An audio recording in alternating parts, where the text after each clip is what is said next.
I invite you to Honestly Because, a space where we make it raw and keep it real with unscripted conversations. I am your friend, Anna Lucas.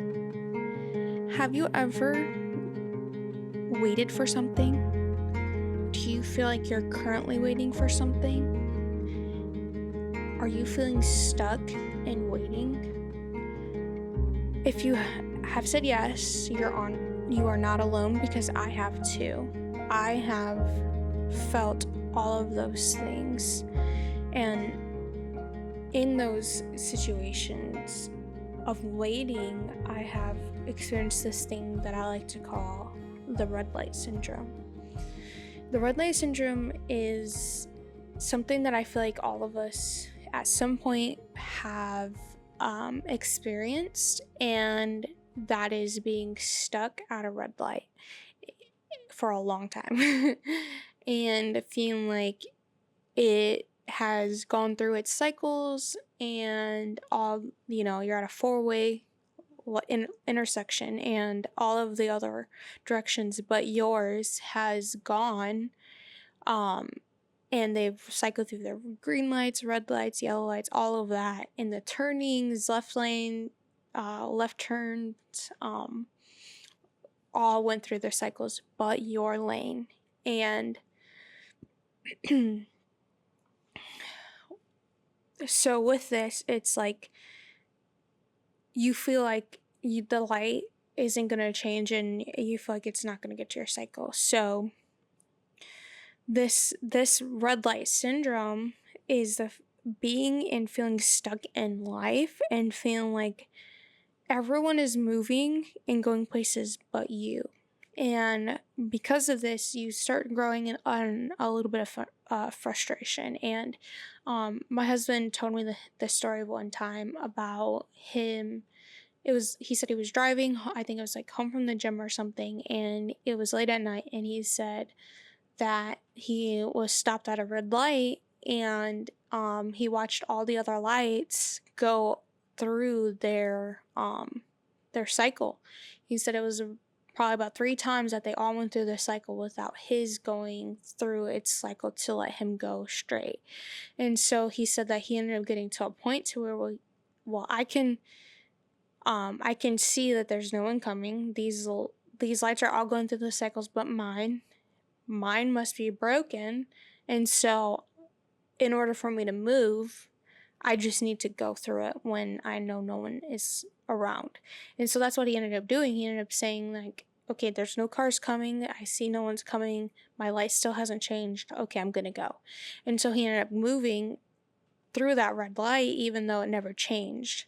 And so, so you can grow in frustration and that waiting and feel stuck so long that you then begin to question why you are there at the red light and like how you got there. You start questioning how you even got there. So let's say it was in a case scenario where you were leaving for work and you left on time, or even you left early and you were ready, you were in your car when you needed to be, you were driving when you needed to be, but then you hit a light and it's not changing, and for whatever reason you're stuck there because it hasn't changed, and then you get frustrated because you're not moving, and now the time is ticking, and now you're hitting a point to where you're actually going to be late now, even though you left early or on time, even though you did everything right to get ready on time, to be in your car on time, to be on the road on time, to be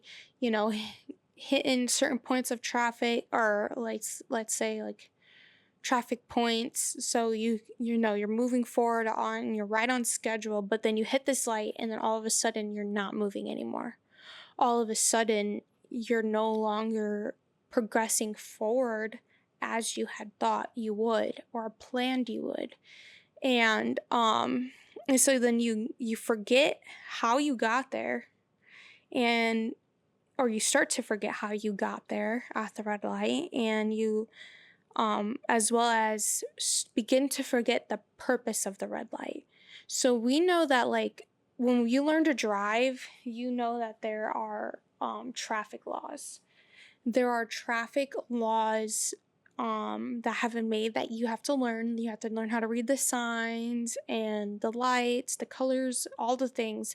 You have to learn them, and you have to abide by them, and you have to pass a driving test that shows that you comprehend these things, that you understand what they are meant to do, what they mean, and why they're there. They're meant to keep you safe.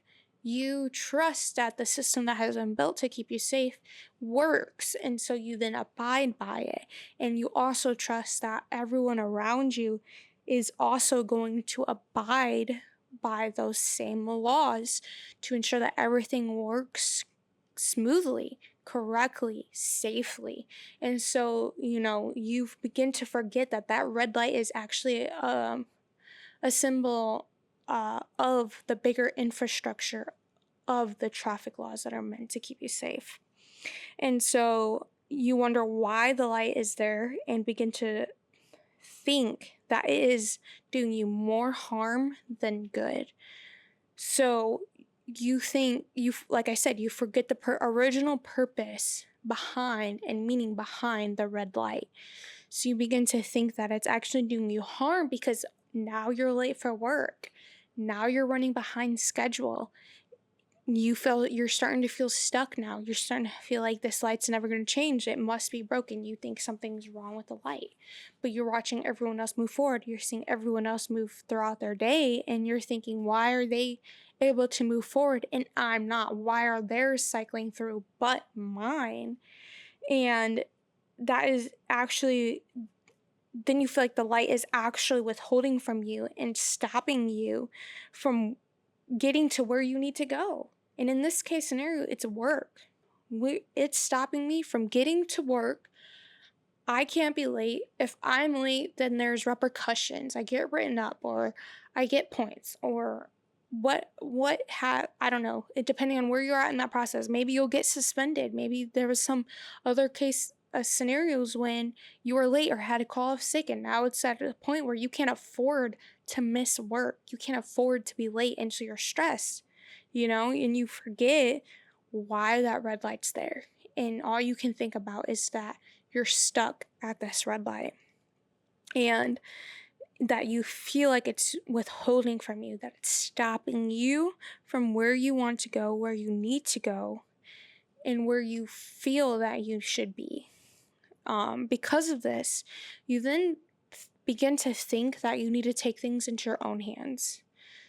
You're sitting there, you're frustrated, the light's not changing, you're confused. You're confused on why it's not changing, why it's not working, and why you can't go. But everyone else you're seeing is going about their way. No problems, no delays. And you're beginning to question, like, its purpose. Like I said, you already lost sight of its purpose. You already lost sight of the good that it's supposed to do. You're no longer trusting it anymore. You're feeling like that it's actually doing more harm than good.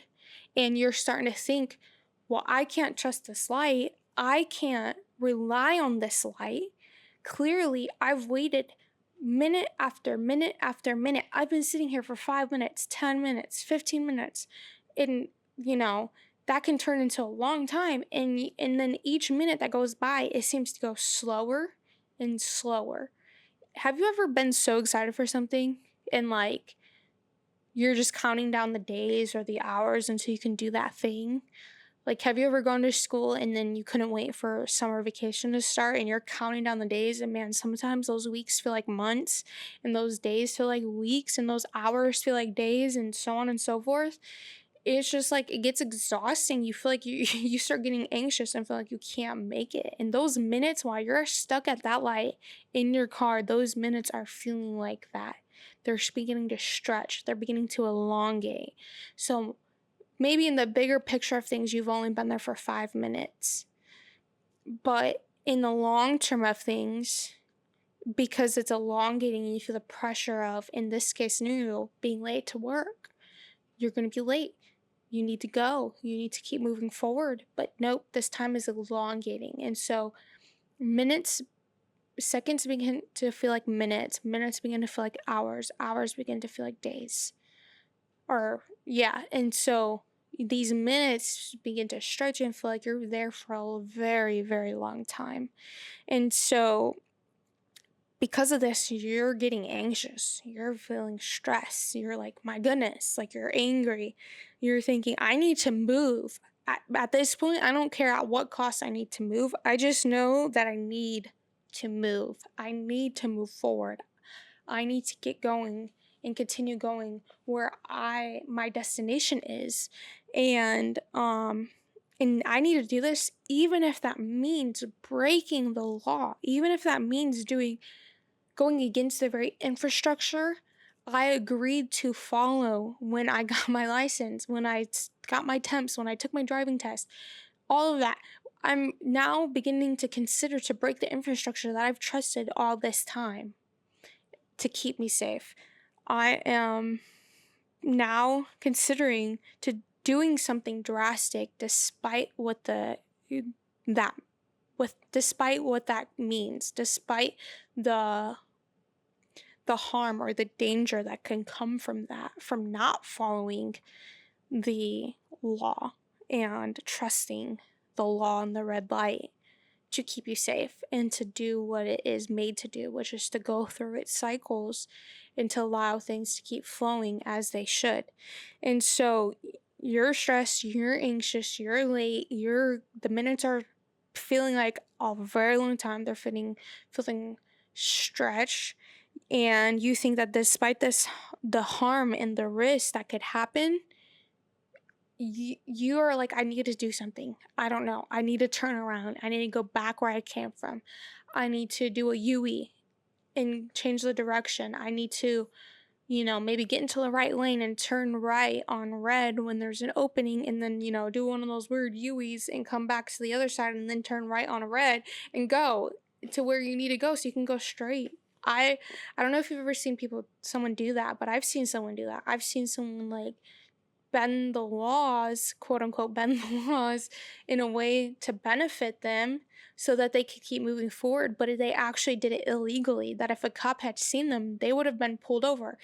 Yes, you can justify like, well, I turned right on red, and then I only then went and turned right on red again and kept going. But really, you did a turn right on red, UE, turn right on red. And so it's like you're breaking the laws of what's supposed to be there to keep you safe and to keep things flowing the way they should.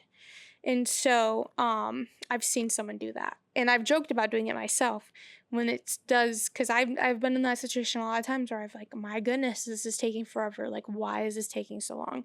And so I've even considered like, what would that be like? What if I could just do this? Would that even be breaking the law? You start justifying things that you wouldn't normally do because you feel at such a point of stress and anxiety and anxiousness and like being stuck, and you're wondering why you're the only one that can't move, and it's just becoming the fact that you're not moving at this red light is what's becoming so magnified, and all you can think is what you feel like you need to do. And so in a state of anxiety, you're willing to do the drastic thing and break the law. And so this puts you into a place of like survival mode. You think that because that anything you can do to get around the light is better than waiting for it. You think that me breaking the law is better than me staying stuck at this light that's probably broken or whatever, and doing me harm, that's gonna make me late to work or hold me back and is letting everyone else go but me. You become so focused on yourself at this light that you think you're the only one waiting at it, not realizing that everyone trying to go the direction you are going to in your lane, in your road, are also stuck with you at this light. But that doesn't matter to you. You just think it's you. You think, what did I do to get stuck at this light?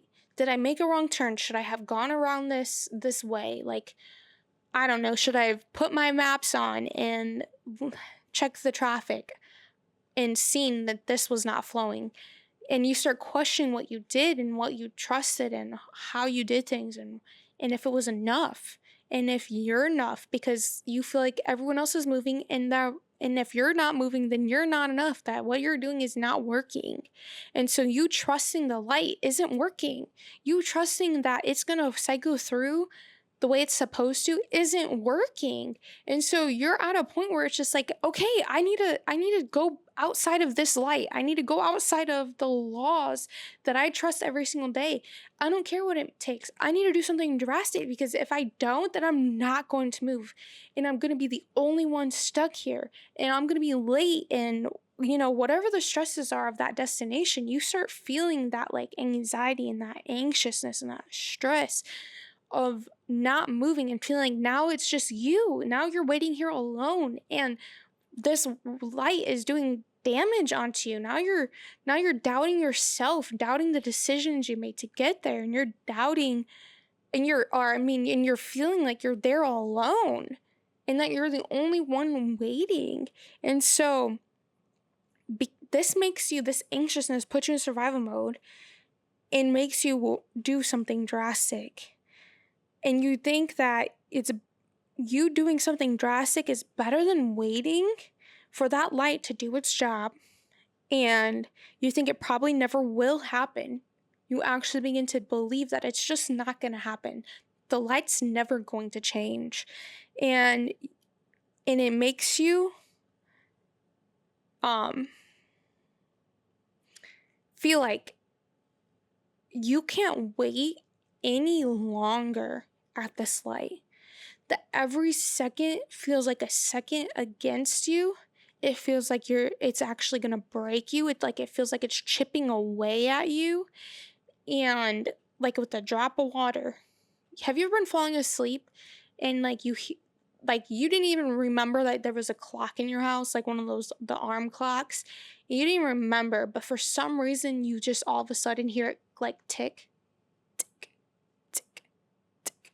And it's so loud, it's so present, you just keep hearing tick, tick, tick, tick, tick, tick. And you're just like, God, it's so loud. I can't even sleep. I can't think about anything else but why this clock is so loud. I didn't even remember we had an alarm clock. And for some reason, I hear it all through my house so loud. And so it's like these seconds ticking are so present and so loud and so long that you then begin to think it's chipping away at you like a drop of water. It's chipping away at a rock with like a drop of water. And so like you're that rock. You're that thing that's just being etched away by every second you're waiting in this stressful environment.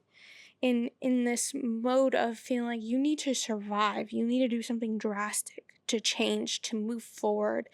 And you are feeling like you're not good enough to move forward anymore, but all you know is that you have to because this is breaking you. This waiting is breaking you. And so that brings you to the point where you have to make a decision. Am I going to trust this light to do what it was designed to do what I have been told and promised it's built to do, and continue waiting? Or am I going to take things into my own hands despite the risk, despite causing harm to come to myself, to move?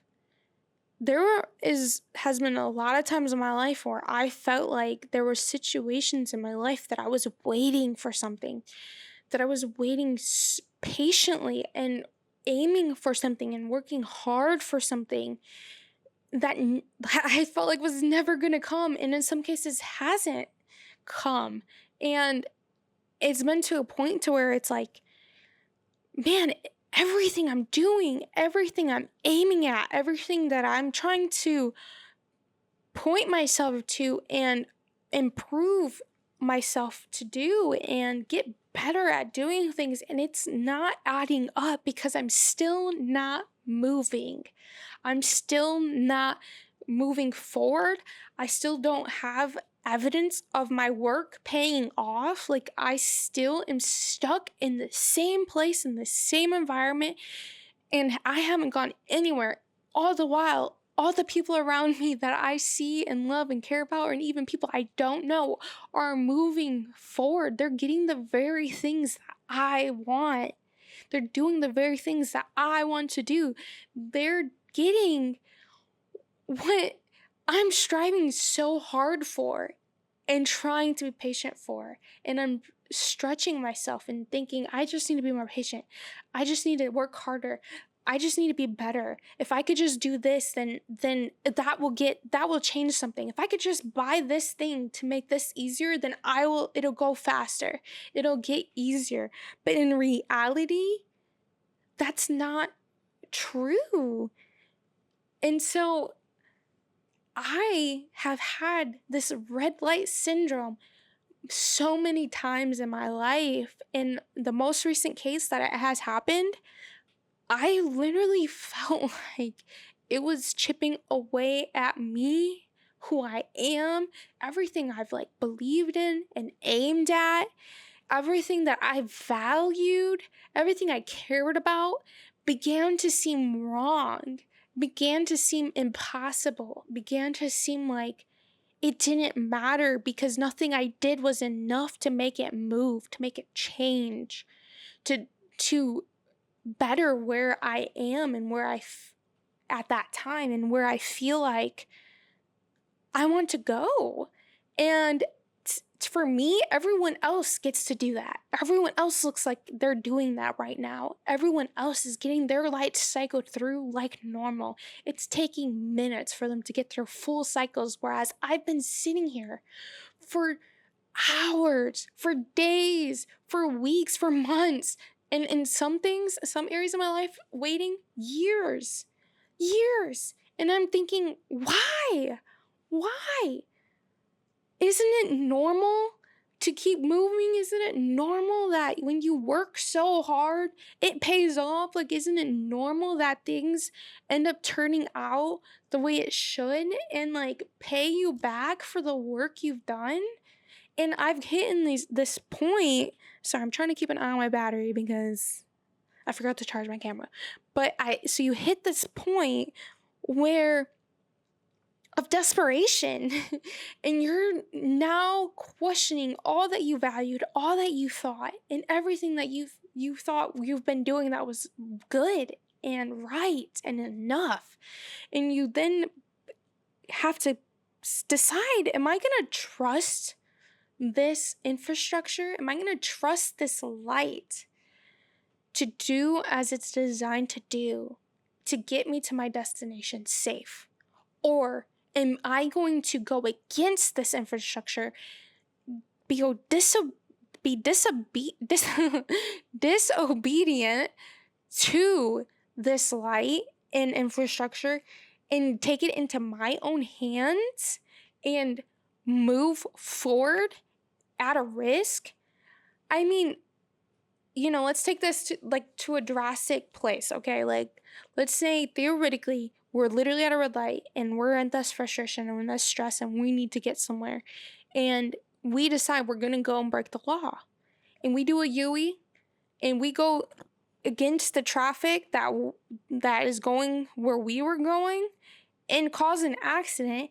Your car gets totaled. You're now in the hospital. You now have health issues and wounds that need to be addressed. And you're thinking, well, if that light hadn't been broken, if that light had done its job, then I wouldn't be in this bed. But really, it was because you didn't want to wait. You didn't want to trust the infrastructure and the red light to do its job. And you wanted to rush it because you felt like you were going to lose yourself if you kept waiting, if you didn't move.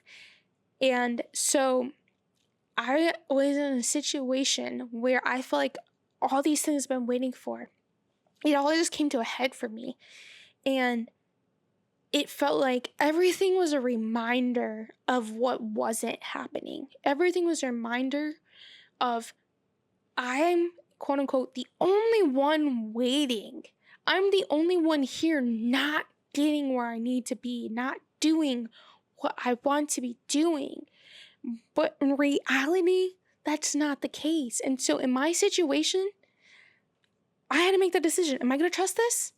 Or am I going to take it into my own hands? And ultimately, for me, it was God is in control of this light. God is in control of where I'm going. I'm trusting God to get me to my destination safe. And I'm relying on Him with my circumstances, with my life, because I know I can't do good with my own life. I can't do enough to keep me safe or my family safe. Nothing I can do, it has enough power or strength or control to manage those things. But I know He can. I know He does. But in those times of survival, I questioned His goodness. I questioned if I could actually still trust Him, if He was actually going to continue to get me to where I needed to go and to continue to allow me to move. I couldn't perceive that red light, things were still moving and going forward in other ways than me just sitting at that red light. But all I could focus on was me not moving and that red light not changing. And that I was alone and I was the problem. And so waiting seasons, waiting for something has such a way of bringing you to a point of desperation. And that desperation is either going to push you to trust in Him more and rely on Him more, or to go against Him and decide that you're just going to do it on your own because you think you can do it better, that you think that it might be better if you just took it into your own hands. And so you have to come to a point to realizing that it's actually a question of whether or not you're going to trust Him to get you to your destination, and trust Him that He understands and sees things that you cannot, that you're waiting for a purpose, for a reason, and that He's actually going to use that time for your benefit, for your good. There's been times in my life when I was waiting for something and I didn't understand, and I was struggling similarly into this way, and was just like, man, God, like, why can't I move? If I could have just done this 2 years ago, then I would be in a totally different place than I am now. Why couldn't I have done it then? I don't understand. Why can't I do this now? Blah, blah, blah. But really, then you get through it and you're on the other side and you're doing that thing, or you have that thing that you wanted, or whatever you're waiting for, whatever that circumstance might look for you. And then you realize, like, oh, that actually wasn't me waiting, was actually not onto nothing. Man, I grew so much during that time. I healed a lot. I built relationships around me that I wouldn't have built if I could have just gone to the next city or state that I wanted to go. I'm making up circumstances right now, but you kind of get the picture of, like, you start seeing the good that actually came out of that. And sometimes it doesn't happen right away. Sometimes it's months. Sometimes it's years later. You look back and you reflect and you realize the good that it had for you. And so I challenge you in these areas of waiting, in these areas of frustration and survival and desperation, like, are you going to trust Jesus? Are you going to trust His goodness, and that everything He has said is true, that everything He is true, that He's not forgetting about you, that He's not going to leave you to hurt and like to be alone? He's not doing these things for our detriment. He's doing them for our good. I know that in the Bible, it says that if I love Him, He works all things to the good of those who love Him. So Romans 8:28, if I love Jesus, then He's going to work everything out for my good. The hard things, the bad things, my mistakes, quote unquote, mistakes, anything that I could consider not good and very hard, He works for my good. He's doing that for you. I had to come to a place where I felt like I was going to snap if I waited for another second, if I heard another tick of that clock, if I stared at the red light for another second and it didn't change. that I was going to lose myself, that I was going to lose the things that I cared about, and I was going to lose everything that I was aiming for and everything that God had promised me. But then I decided, like, nothing I could do is ever going to be enough to be what I want. Nothing I can do in my power is ever going to be enough to satisfy me. I can't do it on my own. I'm not, like, right now, if I went to break this law and do it on my own, maybe I do get there safe. Maybe it was just a simple U-turn to keep me going on my way. But maybe not. Maybe not. I challenge you, trust him. Trust who he says he is. Look in the areas of your life of waiting and see, are you doubting, like, your ability? Are you thinking that it's just completely reliant on your works? I challenge you to realize it's not. It's not. It's literally resting on your obedience to what he said, which is to trust him, to believe in him, to trust him, to love him with all that you are, and to allow him to change your life and to lead you. So, the red light syndrome. Are you stuck at the red light? Are you going to trust God pausing you in this waiting to prepare you, to prepare things for you? And sometimes in the things that I waited for, sometimes it wasn't necessarily me that needed preparation. Sometimes it was someone else. Sometimes it was another person that was in the situation that I didn't even know was going to be in the situation until I crossed that red light and got to my destination and was like, oh, this person that I'm supposed to have a relationship with or be friends with, or this boss, I don't know the situation, but they needed development. They needed to get to the place they needed to be before I got there.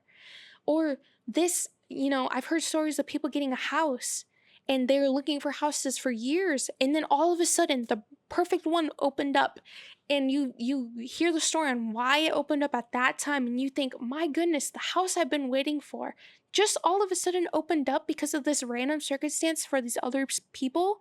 And so there's so many things that you can't account for that God can, that he understands and knows and is working for your good. Now, I'm not saying it's going to be easy. I'm not saying it's not going to be hard. I'm not saying that you're never going to question yourself again and question him again. But what I'm saying is it's going to be abundantly easier to choose him again and again and again, because you're going to see time and time again who he actually is, which is good, which is loving, which is trusting, which is reliable.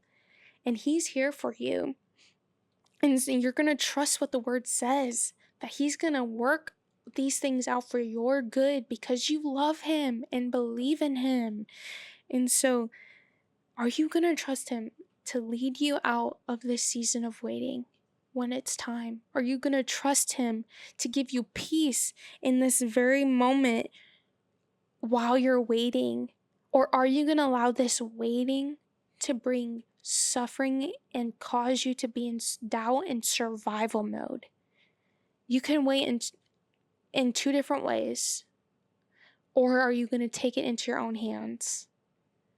And so, either waiting is going to give you peace and rest and prepare you and prepare the things that you're going to do, or are you going to allow it to sow doubt in yourself, doubt in God, and create anxiety and stress and suffering? Or are you going to take it into your own hands and potentially risk everything to do it in your own power? Anytime I've ever done anything in my own power, in my own works, it never paid off. It never paid off. I ended up never feeling like I got what I wanted out of that thing. And in fact, it actually made me feel like I was worse off than I actually was. Made me feel like I wasn't good enough, even more. Made me feel like I wasn't prepared enough, even more. And so I encourage you to choose the peace route, to trust him, to realize that it's better to wait at that red light and go nowhere with him than to be without him and do things on your own. That you love him so much that you'd rather go nowhere for the rest of your life as long as he was there. And so I challenge you to make that choice and to welcome Him to change this part in you as well, to change your heart and mind on this perspective in this situation as well, to help you to trust Him, to wait in this season for what He has coming, because it's going to be abundantly greater than anything you can ask, think, or imagine. That's what the Bible says. That's how good He is. He wants to do it way better than you could ever imagine or think to ask. And so, what you think you want and is what you need is actually, He wants to give you better. He wants to give you greater. And I know that can be hard to ask or to believe in, but trust me, it is true.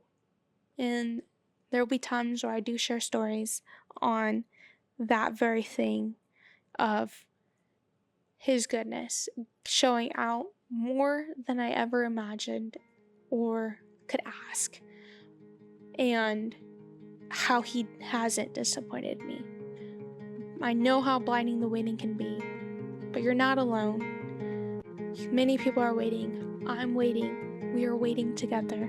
And I hope that we are waiting and trusting in Him together. Take care, friend.